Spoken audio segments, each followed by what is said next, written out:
Hi, it's Matthew Reid here from howtorepairpendulumclocks.co.uk, and today we're going to deal with an issue that you will face if you repair 18th and 19th century clocks with rack striking, and that is the calculation of the theoretical length of the rack arm. The rack arm is the piece of brass that we see towards the bottom left-hand corner of this image. And this component often becomes damaged and is often repaired, as we're going to see in a minute. So from time to time, we need to be able to calculate from other known dimensions the theoretical value of this component. In this case, we're looking at a rack from a clock by Henry Hindley of York, made in about 1750. And we can see here that the rack arm has been altered. It's rather rough in appearance, and underneath we can see that it's been hard soldered both at the boss and at the pin. And one result of this is that the brass, which was work hardened at one point, is now very soft. So even if the length is correct, it isn't particularly functional because of the lack of safety. So what we need to know is the theoretical length of the rack arm in relation to the theoretical radius of the rack in relation to the pitch of the rack teeth. So there are three values there we need to ascertain. So in order that we better understand the geometry of this mechanism and that we can keep a track of our calculations, I've made a drawing. We've already discussed three values here. Small r, the effective length of the rack arm, which is the value that we're trying to establish. Big R here, which is the effective radius of the rack. P, the pitch of the teeth. The other three values are centre distance, shown here as CD, which is the effective distance between the axis of rotation of the rack and the axis of rotation of the snail.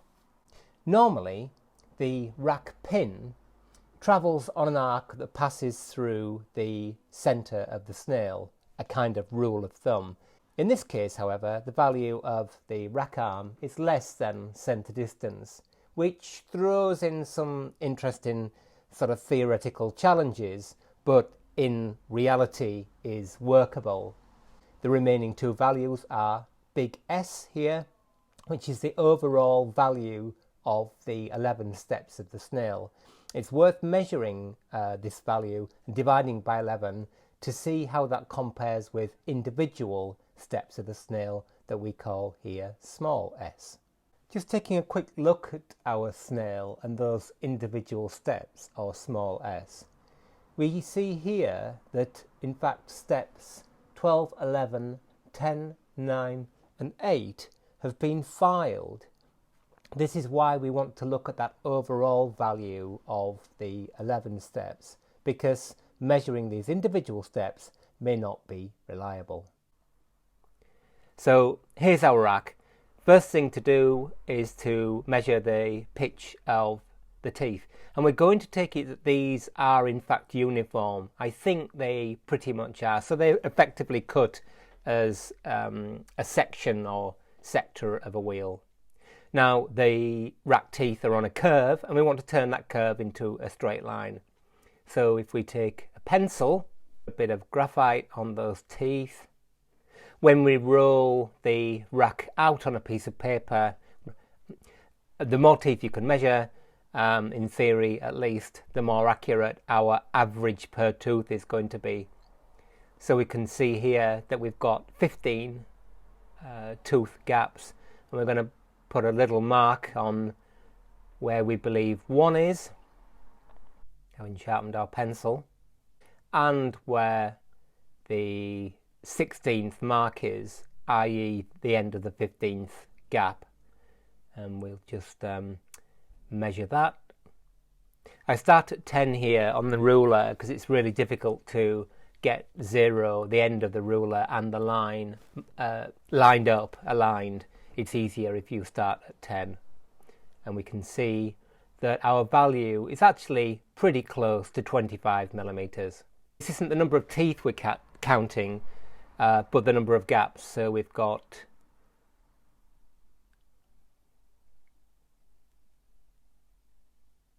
15 altogether.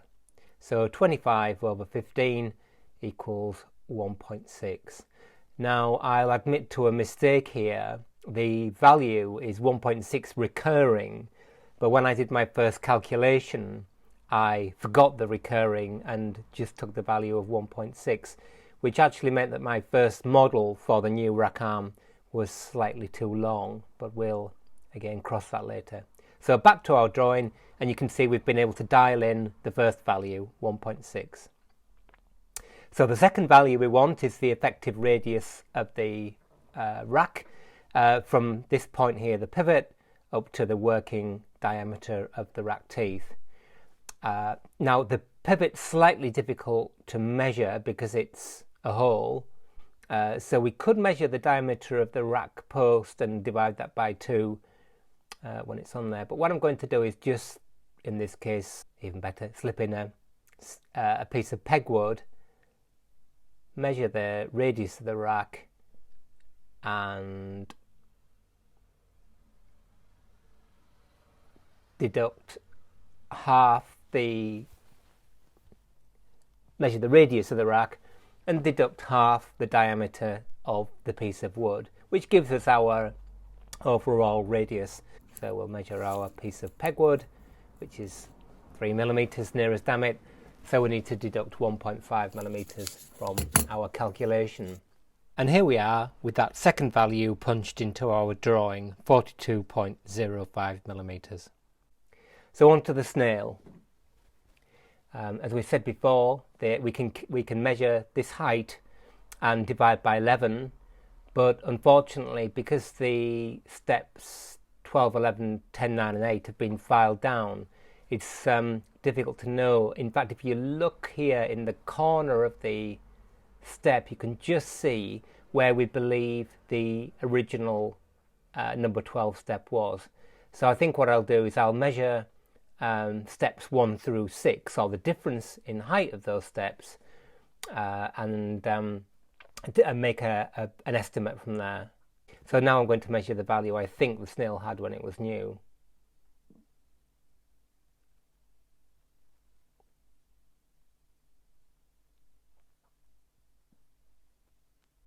In order to measure these steps, which appear to be hand filed in the first place, it's not really accurate enough just to measure them with the tail of the vernier. So I've made a little jig here with a piece of wood, which is going to hold the snail in place, and then we can measure from the edge of a snail to a known reference point, and deduct one value from the next to figure out the height of the 11 steps. Here I'm just drawing the steps in relation to one another, just to get an idea of the evenness of their division. So I'm going to measure from the place that I estimate the rack pin would have landed on the snail, which is about 1/3 of the way along, to the edge of the board.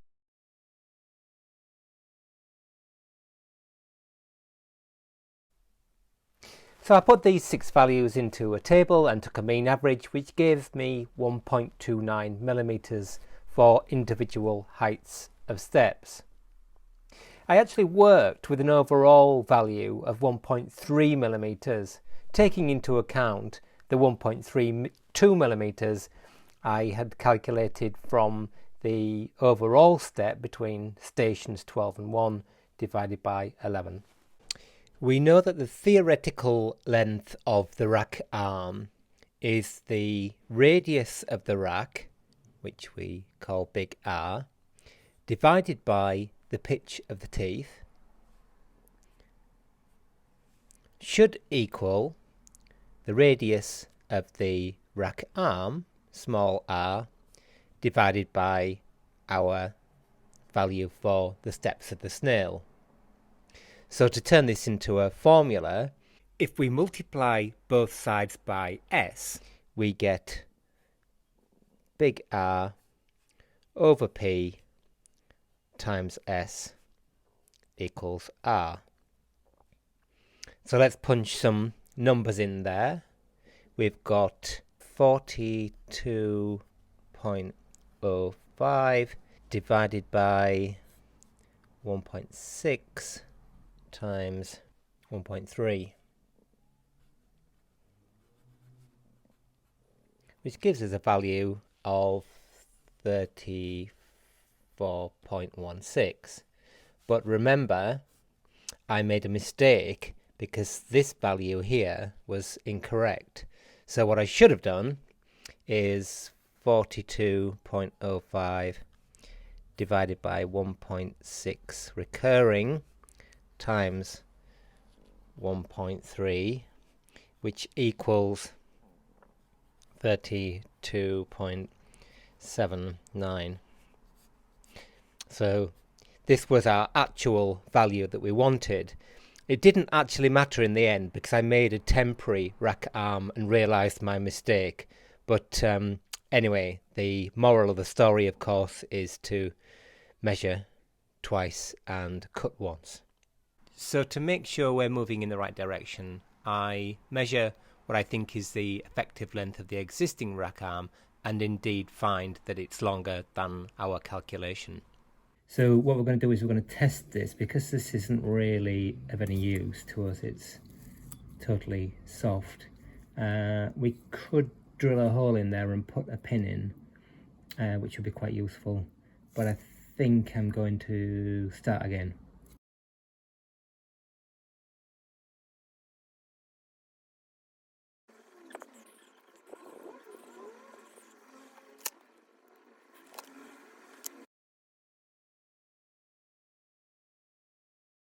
Here is the clock frame with the rack, snail and our wheel bridge in place.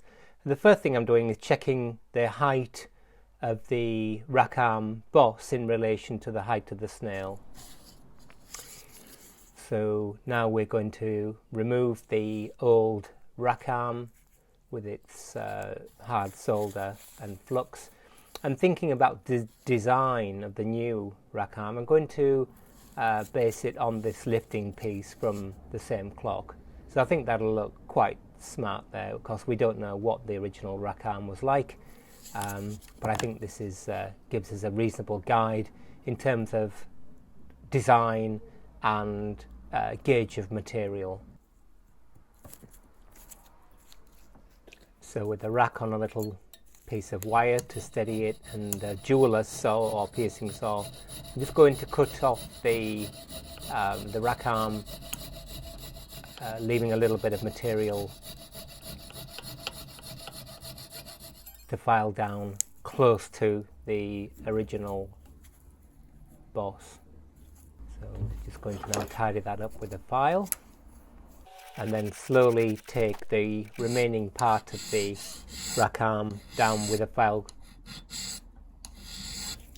Once we've prepared the rack to receive a new rack arm, I'm going to put it in the lathe, and on the remaining stub of the rack arm that we removed, I'm going to turn a very shallow shoulder onto which I fit a temporary rack arm made out of a piece of scrap brass with a steel pin. You can see on the temporary rack arm that I cut a large notch in it, which enables me to fine-tune its effective length. So we have our new temporary rack arm fitted with our theoretical calculation from the rack pivot to the rack pin.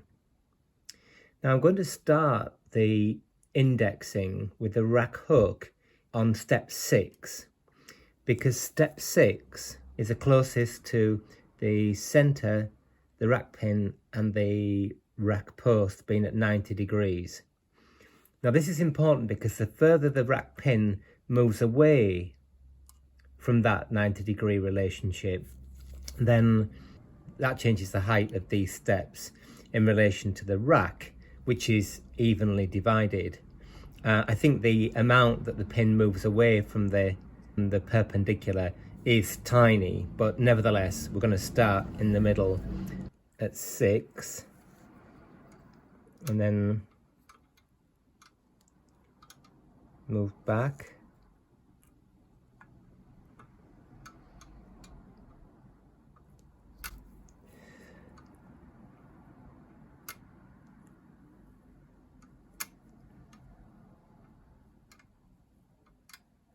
At first I noticed that the rack wasn't quite moving far enough in relation to the rack hook on each station, resulting in a compound error. I then realised this was because of my mistake in the calculation, and I cut a notch in the temporary rack arm, shortening its effective length. Had I used the 1.6 recurring value, the actual length of the rack arm would have been about 32.8 millimeters, which would have been far closer to the final value I got through empirical methods, i.e. making a model. We can see on each of these stations the rack hook is falling neatly into the teeth of the rack. Our problem now is here where the 8th, 9th, 10th, 11th and 12th steps have been cut away. As we see, as the rack falls onto there,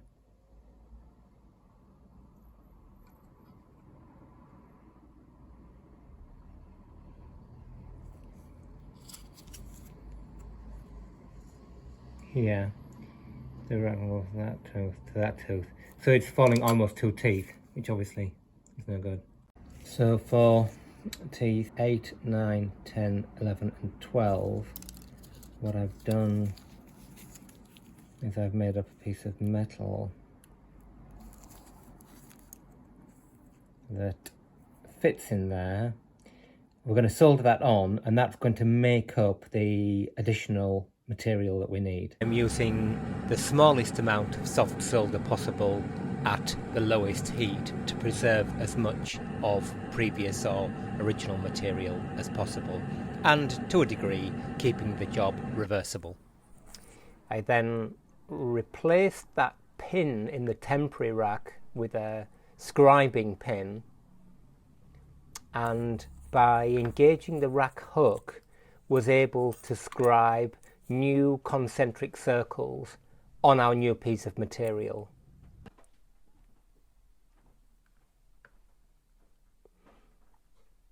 I then filed down to those new marks and then checked again, removing material where necessary only from the new steps.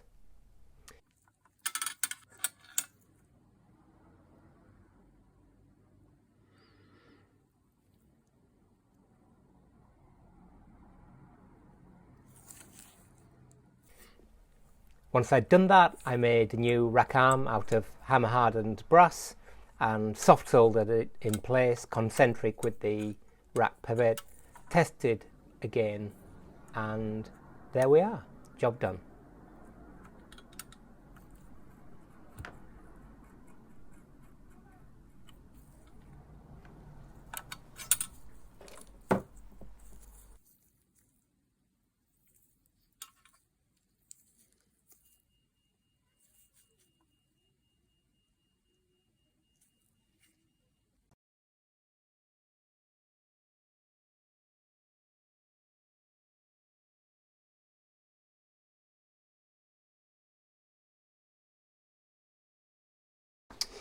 Well, thanks for watching that. Quite a long video there.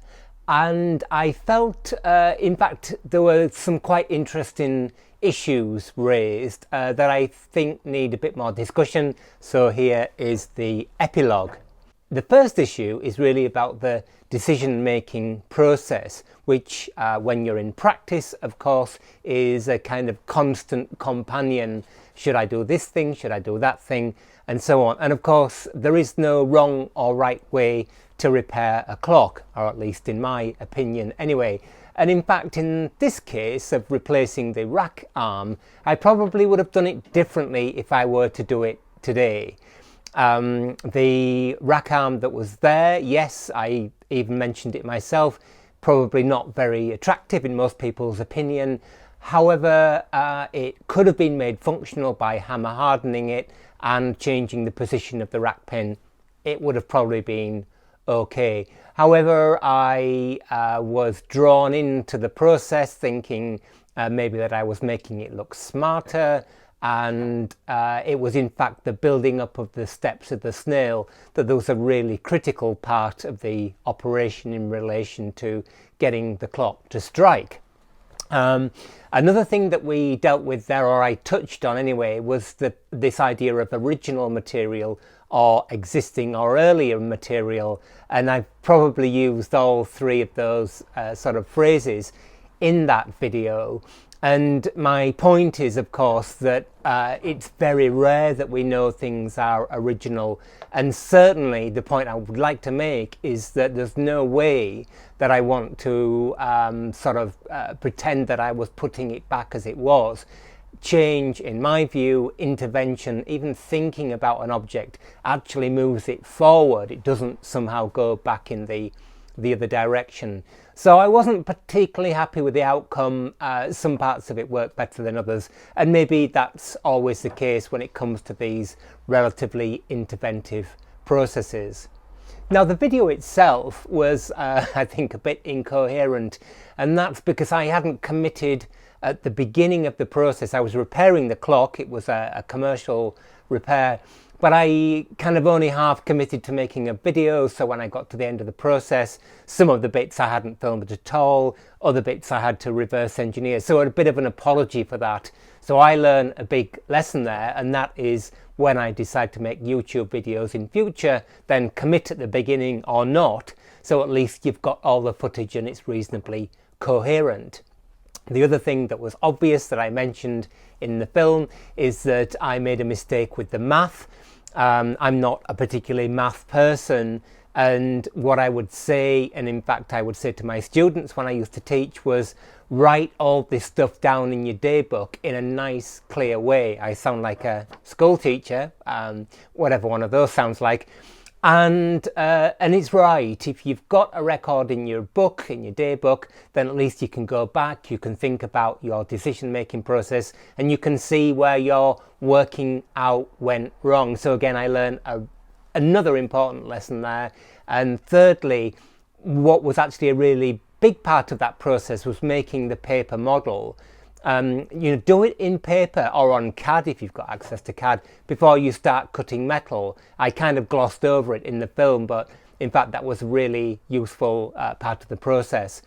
And luckily I'd made that temporary rack arm that I was able to hack a notch into it to close up the distance between the axis, the pivot, and the pin. So it didn't particularly matter. It was actually quite a quick thing to resolve once I'd realised I'd made a mistake, but it would have been a whole lot easier to have found that out at an earlier stage and not bothered with the metal at all. So quite a lot of issues there. The other thing that might crop up is the way that I soldered the new parts of the Snail onto the earlier material. I want that to be as reversible as possible, so I didn't file any more of the Snail off to get a kind of better surface or anything, and I used what I felt was quite small pieces of soft solder, so there were some gaps, but the thing was strong enough, so I'm not particularly worried about that. But what I did think after was whether I could have glued that part of the Snail on, which might have been more reversible and a little bit more sensitive with no heating involved, because as you probably saw, some of the flux had gone onto the face of the Snail and it had taken some of the patination off, and I really wanted to avoid that. But overall, I was pretty happy with the Snail, the way that worked out. The striking of the clock is totally reliable now, and it's been running for a couple of months. However, the process of figuring out the geometry As I said, it was a little bit incoherent. I will try harder next time.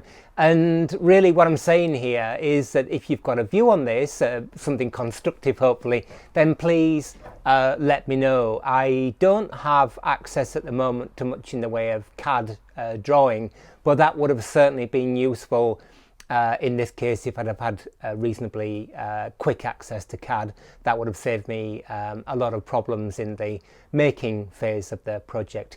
Anyway, hope you like to see it, and again, thanks very much for sticking it out, and please subscribe, comment in the comments below what you'd like to see in future, and we'll see you again soon. Thank you.